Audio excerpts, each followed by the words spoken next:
안녕하세요. 맥키네시 투자클럽입니다. HLB 그룹 공식 블로그에 이제 공지사항으로 주총위의 기업 설명회, 그 다음에 진양원 회장이 1시간 반 정도 이제 진행했던 주주간담회 질의응답에서 22개의 Q&A 관련되는 내용이 올라왔는데요. 이 부분들 팩트체크 한번 같이 한번 해보도록 하겠습니다. 자, 주주간담회에서 어떤 이야기들이 왔는지가 가장 이제 궁금했는데요. 어제 언론지상에서도 여러 이야기들이 있었습니다만, 회사에서 이제 공식적으로 좀 정리해서 올려놨기 때문에 이 부분들 굉장히 좀 잘했다고 보여집니다. 첫 번째 퀘스천. 항서제약이 머크의 심장병 치료제를 라이센스 아웃했다. 요거 이제 최근에 나왔죠. 2조 규모 정도. 항서제약이 집중력이 분산될 수밖에 없는 변화가 생긴 것이 아닌가, 이렇게 물어봤습니다. 제가 이야기도 많이 했어요. 항서제약은 지금 라이센스 아웃 관련되는 부분에서 2021년 이후부터 굉장히 집중을 하고 있고, 이게 이제 ADC라든지 항암제, 비만 치료제, 플랫폼 기술뿐만 아니라 이게 굉장히 확대를 하고 있는데, 생산 능력보다는 이쪽에 이제 비중이 좀 더 많은 어떤 현재 흐름들로, 이제 프랭크 지양 부사장이 이제 영입되면서 이런 부분들을 많이 하고 있는 상황이거든요. 그리고 항서제약은 이제 매출액이나 이제 시가총액이나 이런 부분에서 세계 20위권의 제약사다. 이게 탑 50 안에는 분명히 들어갑니다. 리보세라님 하나만으로도 20여 개의 임상을 진행하고 있다. 100개 이상입니다. 항서제약에서. 그 다음 머크뿐만 아니라 이 글로벌 제약사의 라이센스 아웃할 수 있는 개발 능력은 지금 인정받고 있습니다.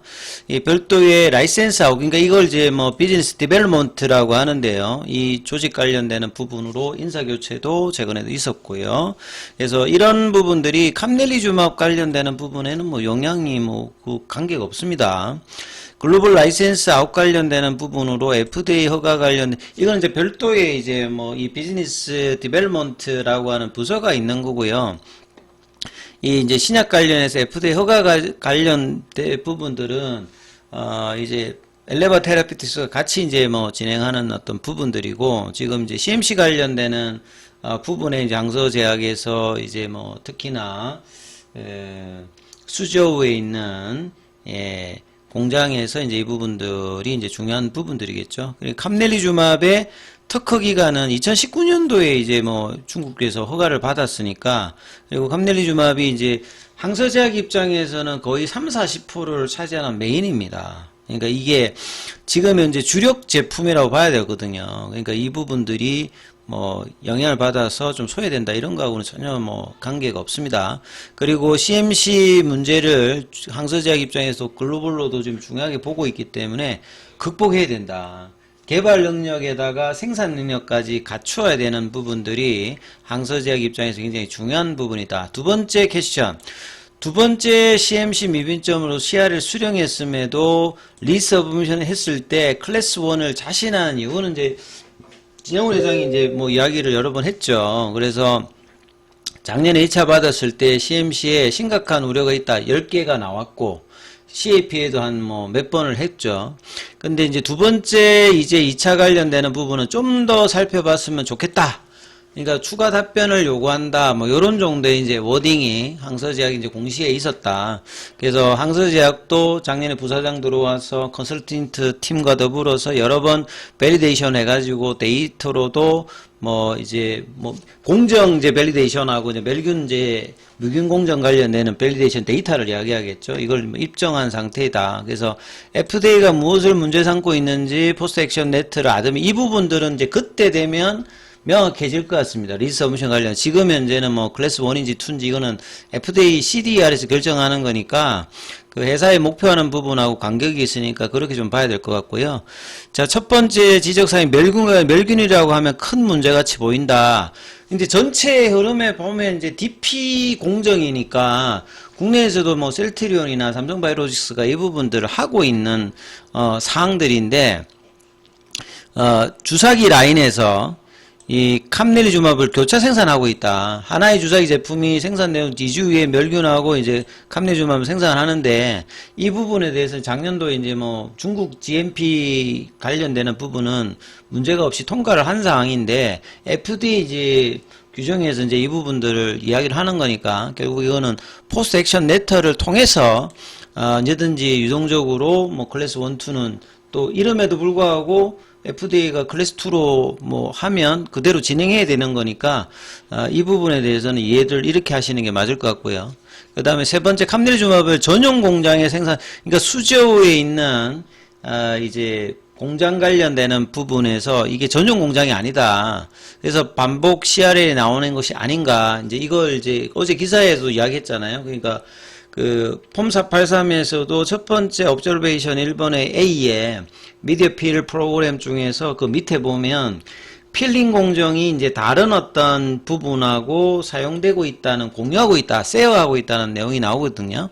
그래서 캄넬리주맙 전용 공장을 신축했다. 유럽 시장에서도 전용 공장에서 생산된 캄넬리주맙을 판매할 것이다. 그러니까 항서제약도 이 부분들에서 업데이트, 그러니까 리액터 관련되는 부분들은 뭐 이제 뭐 10,000리터가 넘어가면 좀 대규모거든요. 처음에는 이제 플라스크 형태로 하다가 리터가 이제 올라가면서 그 배양을 하는 어떤 부분들인데, 캄넬리주맙의 어떤 글로벌을 위해서 전용 공장을 신축하게 되면 이 부분들도 계속 이제 향상은 되고 있다, 이렇게 봐야 되겠죠. 그리고 엘레바의 정세 대표가 라벨링 협의까지 마친 상태에서 작년에도 이야기는 합니다. 라벨링 관련되는 부분이 이제 DP 공정에 그 라벨하고 이제 패키징 하는 거니까, CRL을 받아서 당했다는 외신 인터뷰에서 밝힌 적이 있다. 파일링, 그, 라벨링 협의까지 마쳤다는 것은 어떤 거냐. 그러니까 FDA 신약 심사가 리뷰 팀이 있죠. 그러니까 이게 뭐 CDER에서 주관하는 거죠. 그 다음에 현장 실사 관련되는 부분들은 ORA라고 하는 이제 여기 부서에서 이제 그 부분을 담당하거든요. 그러면 여기하고 여기가 뭐 커뮤니케이션을 합니다. 이게 독립적으로 운영된다 하더라도, 그리고 이제 CDER에서 결정하는 데는 이제 이 부분들에 영향을 주니까 뭐 EIR 기간 전이라도 그 리뷰 관련되는 부분에서 현장 관련되는 부분이 반영되도록 뭐 한다. 그리고 라벨링이라고 하는 거는 이제 약병에다가 이제 뭐 주사액 들어가는 그 약병의 그 설명서죠. 그러니까 오프라벨로 가면 안 되니까 어떤 용량의 어떤 뭐 하는 식으로 용법들이 이제 들어가 있는 부분들이니까 라벨링이 안 맞아가지고도 뭐 CRL이 나오는 경우도 있기 때문에 그 이 협의는 그냥 하는 것이다. 프로세스상 이렇게 좀 봐야 될 것 같고요. 그 다음에 FDA로부터 이제 포스트 액션 레터를 받으면 공개할 것이냐, 이걸 뭐 공개한다라고 하죠. 작년에는 조금 항서제약이 적극적이지 않았습니다만 이번에는 굉장히 양사가 파트너십을 이야기해서 적극적으로 하죠. 작년에는 공개해주지 않았다. 그러니까 좀 시간 타임이 있었죠. 그래서 뭐 프랭크 제안 부사장이 와서 좀 의견이 좀 다른 이야기도 있었는데 올해는 그렇지 않다. 그래서 올해는 항서제약이 CMC 실사를 받자마자 1월 6일날 바로 이제 뭐 끝났다도 이야기해주고 1월 24일에 CAP 보냈다는 것도 이야기를 해줬잖아요. 그러니까 작년하고는 다른 파트너십 강화를 분명히 이제 봤다. 항서제약 동의하에 이제 이번에도 만약에 오게 되면 최대한 시장에 공개를 할 것이다. 내부 시설 보안 문제로 동의하지 않는다면 공개가 어려울 수도 있는데 뭐 공개를 해야 되겠죠. 왜냐하면 지금 이제 신뢰 투명도가 중요하고 두 번이나 이제 CRL을 받았기 때문에 항서제약에도 이제 이런 부분을 반드시 어필을 해서 정확하게 바로바로 공유를 하고 해야 되는 상황입니다. 그 다음에 이제 FDA 승인을 획득하면 코스피 이전은 바로 가능한 요 부분들은 이제 허가를 받으면 이전한다고 하기 때문에 양적 질적 심사가 과정에서 뭐 특별하게 뭐 문제될 건 없습니다. 그 다음에 1차 CRL 수령 후에 어떤 보안 조치를 했느냐, 항서제약이 FDA 기준에 부합하지 못한 건 아닌가. 항서가 이제 CRL 받고 난 다음에 작년 5월달부터 대규모 업데이트 한다 했거든요. 그리고 이제 7월달에 이제 뭐 CCM 부사장 데리고 하고 컨설턴트 팀도 와서 이제 시뮬레이션 라인을 여러 번 돌려봤다. 근데 이게 항서제약이 이제 캄넬주맙을 어느 규모 정도로 이제 하루에 그 생산하느냐, 병 기준으로, 바이알 기준으로, 거기에 따라서 어느 정도 이제 시뮬레이션 하는 건 좀 다를 거 있겠습니다만, 3번 정도의 어떤 시뮬레이션 라인을 기간을 들여서 돌려서 FDA가 우려하는 상황이 발생하지 않는다는 것에 대해서 입증한 보고서를 제출했다. 보통 한 뭐 2번, 3번 정도 돌려보니까요. 그러면 이제 이런 부분들이 또 이제 문제가 된다라고 하면 이번에도 또 이제 시뮬레이션을 해서 이런 부분을 갖춰야 되겠죠. 캄네리주밥은 2019년도에 중국에서 세 번째로 허가받아서 연매출 1조 5천억대입니다. 그러니까 항서제약의 메인 제품이에요. 그리고 중국 관련되는 시설 통과, 각국마다 그 GMP 관련되는 어떤 이제 가이드라인이 조금씩 다릅니다. 그러니까 미국의 CGMP가 가장 엄격합니다. 예. 그러니까 중국이 낮다기보다는 FDA가 굉장히 높다라고 보시면 됩니다. 예. 그리고 이제 FDA로부터 이걸 받아서 이제 파악을 해야 되는 게 이게 가장 뭐 중요하고 이번 주 뭐 주말에 나온다니까 이제 이 부분들이 어떻게 되는지를 가장 보셔야 되는 거고요. 항서제약과 이제 비즈니스 계약 관계를 통해서 제조시설 정보 공유를 좀 더 적극적으로 진행할 수 없느냐. 그러니까 바이오 약품 사실 공정 자체가 약과 같고 단백질 같은 경우에는 이제 정제하고 배양하는 것 자체가 굉장히 어렵기 때문에 이게 이제 핵심 기밀이죠. 마치 반도체 공정을 삼성전자가 오픈 안 하는 거랑 뭐 똑같은 거라고 보시면 되는데요. 그래서 계약으로 이제 이런 부분들을 뭐 닫는 건 한계가 있다. 결국은 항서제약이 요구하는 게 파트너십입니다. 그래서 허가 과정에 이제 필요한 부분들을 공유를 하고 이제 전략을 세워서 전략적으로 해야 되니까 엘레바 쪽에서도 이제 뭐 FDA 관련되는 인적 자원이 있으니까 협의를 해서 시간은 최대한 단축하되 최대한의 어떤 협의하에서 이제 이 부분을 처리를 해야 되는 거죠. 그 다음에 FDA 허가 신청 시 EMA와 국내 허가를 동시 시행하지 않은 부분. 그래서 이 부분들은 이제 뭐 진영 회장이 후회한다라고 이야기했잖아요. 그러니까 올해는 9월 달에 EMA, 그 다음에 이제 뭐 진행한다고 했으니까 더 이상 뭐 이제 이런 부분들을 FDA가 기다리고 하는 부분하고는 전략적으로 좀 바꾸어져 있을 것 같다. 그래서 이 부분들은 이제 변화를 분명히 이제 이야기를 했고요. 항서제약이 왜 다른 곳으로 생산처 다변할 경우가 없느냐? 본래 이제 이렇게 하는 경우도 많거든요. 그러니까 CMC 관련되는 부분 준비를 할 때 위암할 때는 이제 CMO가 다른 쪽에 본래 있었잖아요. 근데 이제 캄네리주맘 이거 할 때는 이제 2019년도 이제 허가를 그 중국 쪽에서 받았고 이미 이제 몇 년째 생산을 하고 있기 때문에 그런데 아예 처음부터 문제가 있으면 CMO에다 맡기면 되거든요. 우시바이오로직스라고 있잖아요. 중국에서도 이제 이야기를 CRA를 나왔을 때마다 이제 이야기를 했는데 이게 시간이 많이 걸리니까 이거는 이제 시간 진짜 많이 걸리니까 하려면 작년에 했어야 됩니다. 작년에 했어야 되는데 지금 이제 이게 안 되니까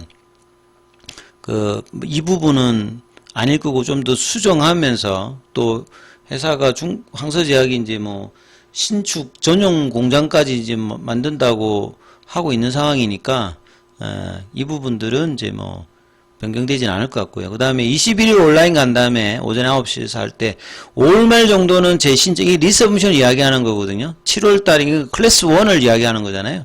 이거는 이제 회사가 막 이야기하는 거니까 이 부분에 너무 뭐 이렇게 근거보다는 좀 여유롭게 리서브션 하는 부분이라든지 FDA와 레터가 빠를 수도 있고 늦을 수도 있으니까 연말까지 뭐 보시면서 클래스 2도 좀 생각하시면서 이제 이 보는 것이 좀 더 맞다라고 생각합니다. 그런 상황에서 이제 뭐 시간이 단축되면 그게 더 좋은 건데 작았다가 이제 길어지게 되면 오히려 안 좋으니까 이제 좀 여유롭게 이제 보는 것이 훨씬 낫다 이렇게 저는 보여지고요. 그 다음에 회장님 그룹 계열사 주식 매입 시 HLB하고 이제 계열사 주식을 올해 좀 샀는데 HLB 생명과학은 왜 뭐 사지 않았느냐. 요거는 이제 뭐 FDA가 허가됐을 때 어떤 이야기가 나올까 먼저 생각했다. 그러니까 이거는 뭐 성과를 내지 않은 상황에서 뭐 지분은 매각하지 않을 거다. 요거는 이제 뭐 진양곤 회장의 이제 뭐 개인적인 어떤 생각되었으니까 이 부분들도 향후에는 좀 뭐 반영이 될 수 있겠죠. 그 다음에 이제 중요한 부분이 유상증자 계획입니다. 올해까지는 특별히 이제 유동성에 문제가 없는데 내년도에 이제 주가의 영향에 따라서 이제 기존에 발행했던 메자닌 자금들의 풋옵션 관련되는 부분 가능성도 있죠. 만기 전에 이제 풋옵션 관련되는 부분에 리픽싱이 또 어떻게 되느냐 뭐 이런 부분들도 영향을 좀 올해까지는 안 받는다 하더라도 내년부터는 이게 받을 수 있는 부분들이고 지금 현재는 이제 뭐 FDA 관련되는 부분의 어떤 진행 상황이고 추가적으로 막 개발을 뭐 많이 해서 임상 비용이 뭐 많이 들어가는데 이런 상황이 아닙니다만 그래서 이제 자금 관련되는 부분에서 이제 뭐 계열 관련되는 인수합병 관련되는 부분이 되어 있습니다만 내년에는 또 이 부분이 다를 수가 있고요. 그래서 이제 유상증자도 주주 대상보다는 승인 이후에 이제 빅파마를 대상으로 한 3자 배정 유상증자가 이제 계속 나왔던 부분이니까 성공했으면 이제 요렇게 이제 자금 관련되는 부분이 유치가 될 가능성이 높겠습니다만, 이제 다른 상황이 벌어지게 되면 내년도에는 또 이제 이런 리스크는 분명히 또 발생할 수 있다. 이렇게 좀 봐야 될 것 같고요. 그 다음에 EIR이 발급되지 않은 승인이 되나요? 요거는 이제 회사가 여러 번 이야기를 했죠. 그러니까 이제 포드파 일정의 마지막 날까지 하는 거하고 EIR 발급되는 것들이 보통 이제 실사 끝나고 난 다음에 뭐 이제 뭐 45일 이후나 90일 요런 사이에 있는 건데 지금 홀드된 상태니까 EIR 관련되는 부분. 근데 허가 이제 뭐 리뷰 과정에서는 이 부분을 그 CDR에서도 반영해서 한다. 근데 뭐 EIR에서 VAI 이상이 안 되는데 허가가 되진 않죠. 그러니까 이런 부분들은 일정이 이제 좀 겹쳐지는 지점. 그러니까 이제 보통은 EIR을 받고 리서브션 하는 경우가 많거든요. 근데 이제 리보셀과 캄넬리주밥은 좀 다른 케이스다. 예, 그래서 이렇게 좀 봐야 될 거고요. 그러니까 NAA 받으면 아무 문제가 없는 이제 일정들인데, 이제 폼 483이 나오면 이제 이 부분들에 대해서 일정들이 좀 교차되는 부분이 있다. 신약 승인 전에 주가가 하락했다. 그러니까 뭐냐면 이제 그 보통은 이제 허가 전까지 올라갔다가 이제 결과를 보고 이제 움직이는데 이제 3월 21일 전에 주가가 미리 좀 빠졌던 부분들을 이야기하는 거거든요. 그래서 먼저 유출됐는. 근데 그럴 일은 없습니다. FDA가 미리 뭐 정보를 미리 받는 회사는 전 지구상에 아무도 없습니다. 그러니까 이거는 주가가 빠졌던 거하고 이제 뭐 정보 보안 이 부분하고 아무 관계 없습니다. FDA가 그 전에 주지를 않기 때문에. 그래서 신약 승인 받은 기업의 주가를 보면 대부분 이제 그 신약 승인 전 주가가 오른 경우는 거의 없다가 아니라 이거는 뭐 케이스마다 케이스 다릅니다. 미국 같은 경우에도 3월 달에 허가 관련해서 한 3분의 1은 올랐습니다. 3분의 1은 오르고 그 다음에 이제 나머지는 또 뭐 안 오르는 경우도 있으니까 요거는 케이스 바이 케이스로 데이터를 국내뿐만 아니라 뭐 미국하고 유럽까지 다 같이 보면서 투자자분들이 좀 봐야 되는 부분이고요. 가남 신약 재심산 때 캄넬리주밥 CMC 실사에 대해서 외부 컨설턴트 업체들 통해 철저하게 대비해야 되는 거 아니야? 맞아요. 그러니까 미국이나 이런 데도 보면 그 EIR이나 CMC 관련되는 부분, 특히나 이런 경험이 좀 작은 어떤 기업들 같은 경우는 내부적으로 해결 안 될 때는 이거 적극적으로 좀 활용을 해야 되거든요. 그래서 빨리 하는 것이 중요한 게 아니라 제대로 해서 이런 부분들이 대부분은 이제 CRA를 처음 받고 되는 경우가 제일 많거든요. 그러니까 두 번째 이제 그 이상 받으면 첫 번째 받는 것보다는 시간적인 부분이나 이런 것들이 좀 떨어지기 때문에 이번에 할 때는 뭐 항서제약만 믿고 하기보다는 굉장히 이제 여러 어떤 케이스로 종합적으로 반영되어서 하는 어떤 프로세스를 뭐 좀 반영하는 것들이 뭐 필요하다. 이게 이제 시장적인 어떤 분위기죠. 그러니까 뭐 자체적으로 해결할 수 있는 어떤 지금 단계는 일단 좀 넘어가 있는 상황이다. 아무리 뭐 경미한 뭐 해결 가능하다라고 하더라도 지금 2번 이상이니까 이런 부분은 반영을 해야 될 거고요. 그 다음에 이제 스탠다드 리뷰가 아니라 프라이어티 리뷰로 6개월 정도를 했으면 빠르게 좀 되지 않았을까 뭐 이 이야기도 이제 뭐 이야기를 했는데 요거는 이제 뭐 이렇게 안 했으니까 지금 뭐 이제 이 부분에 대해서는 지금 뭐 할 이야기가 없을 것 같고요. 그 다음에 FDA가 캄넬리주밥처럼 교차 생산 주사제 약물을 허가 준 사례가 있느냐? 그러니까 이제 그 옵저베이션 1에 이제 나왔던 부분이니까 대부분의 제약사들이 제품 승인 시 기존 공장을 활용하다가 그러니까 상용화가 되지 않았으니까 셀티론 같은 경우에도 뭐 라인에 보면 전용으로 하는 경우가 다 아니거든요. 그러니까 여러 이제 약물들을 나누어서 이제 배양기도 이제 여러 가지니까 이 부분에서 전략적으로 이제 제품 믹서를 선정한다 보면 되는데 매출이 늘어나면 이제 전용 공장을 마련한다. 그래서 뭐 노바티스라든지 존슨앤존슨 같은 경우도 한 공장에서 주사제를 비롯해서 다목적 생산 체계를 운영하고 있다. 대부분 뭐 그렇게 합니다. 그래서 이제 교차 생산 자체가 문제가 아니라 이제 여기에서 이제 교차 오염 방지라든지 품질 관리 이 부분들을 정확하게 해서 이제 CMC를 넘어가는 게 문제겠죠. 예. 그 다음에 캄네리주마입 CMC 실사에서 전자장비의 적절한 성능을 보장해 프로그램 정기적 검사, 그러니까 이제 옵저베이션 3에 해당되는 부분이거든요. 그래서 살균, 멸균 외에도 이제 CRL 지적사항이 주사기 병이 지나가는 것을 유관 검사는 배치가 적절하지 않았다. 소프트웨어 정기적인 검정이 뭐 실시되지 않았다. 그래서 세 번째, 그러니까 두 번째, 세 번째는 사실은 뭐 사람을 바꾼다든지 그 기기를 이제 뭐 업데이트해가 다시 밸리데이션 하면 되는 거니까 이거는 뭐 크게 이렇게 그 지적사항에서 문제가 되는 게 1번이 이제 좀 시간도 요요하고 좀 신경을 써야 되는 어떤 부분이죠. 멸균 검정 관련되는 부분들은. 그 다음에 이제 마지막이네요. 22개 이제 HLB 생명과학이 투자주의, 그러니까 5년 연속 영업 손실로 이제 투자주의 한기 종목으로 지정됐거든요. 대응 방법이 있느냐? 생명과학이 투자주의 종목으로 지정되면 죄송스럽게 생각한다. 오래전부터 여러 방향을 모세워왔기 때문에 어떤 형태로든 저희가 방법을 제시하겠다. 근데 오늘 이제 오후에 HLB가 HLB 생명과학 흡수합병 관련되는 내용의 공시가 떴습니다. 그게 이제 방법인 거죠. 그래서 생명과학 입장에서는 이제 주가가 떨어져 있는 상태에서 합병 비율이 결정됐기 때문에 주가로서 합병 비율을 이제 결정하거든요. 그래서 생명과학 입장, 주주 입장에서는 이제 이게 뭐 못마땅할 수도 있겠습니다만 재무구조상으로 개선되는 게 HLB 입장에서는 결국은 그 리보세람의 그 상업화 성공하게 되면 이제 이 부분들로 그 단숨에 처리할 수 있는 부분입니다만 이게 이제 당장에 처리하는데 시간이 걸리고 주가는 이제 밑단에 있다 보니까 차라리 이제 흡수합병을 해서 마치 셀트리온 헬스케어를 셀트리온이 이제 흡수합병해서 하듯이 HLB도 이제 생명과학을 흡수합병하게 되면 생명과학 입장에서는 이제 장기적으로 HLB 주식을 합병 비율에 따라서 받게 되기 때문에 이 상승 흐름을 이제 받을 수 있는 거고요. 그 다음에 HLB는 또 HLB 생명과학에 이제 뭐 장단점이 있죠. 이제 자회사 같은 것들을 좋은 걸 받아들일 수도 있고, 그 다음 재무적인 불안전한 부분들을 들어와서 또 감당해야 되는 어떤 부분들이 있기 때문에 결국 이제 성공을 하게 되면 이 부분들이 문제없이 처리가 될 수 있는 거고, 이제 이 부분들이 이제 시간이 길어지게 되면 추가적인 어떤 자본 조달 관련되는 부분들도 내년 이후에는 또 이제 그 이슈가 될 수 있는 상황이다. 이렇게 봐야 될 겁니다. 매자님이 자금이 많은 것들 상한 요청 시, 그러니까 만기가 돼서 상한 요청하는 게 아니라 풋옵션 뭐 이야기하는 거라고 봐야 되겠죠.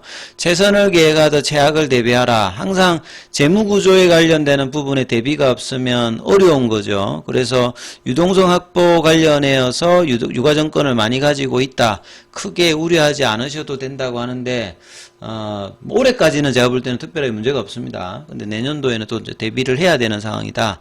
그리고 4월 21일에 FDA에서 브리스톨 마이어스케어의 옵티버 여보이가 승인 예정되어 있습니다. 제가 볼 때는 뭐 승인될 가능성이 굉장히 높거든요. 유럽에서도 허가를 받았기 때문에. 그래서 마케팅 전략에서 먼저 되는 것이 가장 좋은데 이제 먼저 지금 되는 상황이 만약에 아니게 되면 결국은 이제 승인 이후에는 NCCN 등재, 그 다음에 이제 뭐 PBM 등재, 이걸 빨리 하고 이제 마케팅 관련되는 부분이 미국 시장이 뭐 쉽지는 않습니다만 결국 이제 리얼 월드 데이터를 뽑아서 점진적으로 이제 간암 1차 치료제 시장에 이제 진입해서 확장을 시켜, 이제 경쟁자들이 더 많아지는 거죠. 이게 시간이 가면 갈수록 이런 부분들이 있기 때문에 일단은 이제 허가 받고 난 다음에 이제 뭐 키오피니언 리더들을 중심으로 해야 되고, 유럽에서는 일단 에즈모 가이드라인이 등재를 됐기 때문에 빠르게 이제 허가를 받고 또 유럽에도 허가를 받아서 리얼월드 데이터에서 좋은 어떤 데이터를 확보해서 키오피니언들 뿐만 아니라 처방인들 확장을 통해서 이제 항암제의 어떤 성공 여부를 따지는 1년차, 2년차에 뭐 3천억대 이 부분을 이제 달성하기 위해서 향후 이제 노력하는 수밖에 없다고 보여집니다. 그래서 22개의 내용들을 통해서 결국 이제 단기적으로는 이번 주말로 뭐 회사가 예정하는 항서제약의 포스트 액션 레터가 어떻게 들어오는지, 이게 이제 가장 중요하고 이 이후에 이제 타임라인들이 이제 불확실성을 겪고 나올 가능성이 높기 때문에 이 부분들을 잘 살펴보셔야 된다, 이렇게 말씀을 드리겠습니다.